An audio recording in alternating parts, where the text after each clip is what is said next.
কেনেকুৱা কিমান ভাল বেছি ভাল নে কম ভাল বেছি ভাল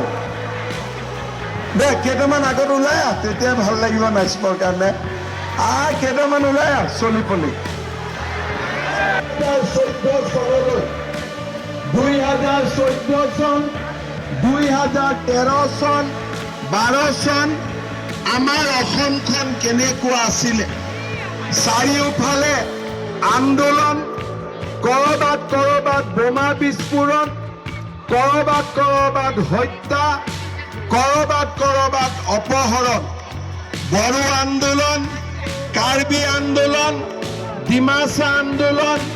আদিবাসী আন্দোলন আলফাৰ আন্দোলন আমাৰ অসমখন চাৰিওপিনৰ পৰা অগ্নিগৰ্ভা হৈ আছিলে আমি শান্তিৰ ৰাস্তা বিচাৰি আছিলো কিন্তু শান্তি আমাৰ পৰা দূৰত আছিলে মোদী ডাঙৰীয়া ভাৰতৰ প্ৰধানমন্ত্ৰী হ'ল বড়ো শান্তি চুক্তি হ'ল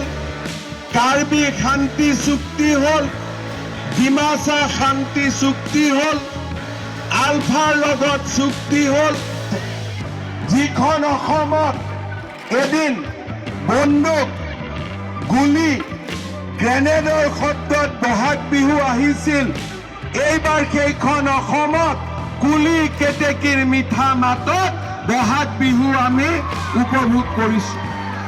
শ্ৰদ্ধা ৰাইজ আজি আমাৰ অসমত অশান্তি নাই কোনোবা এটা ল'ৰা যদি ৰাতি দুভাগো ওলাই গৈছে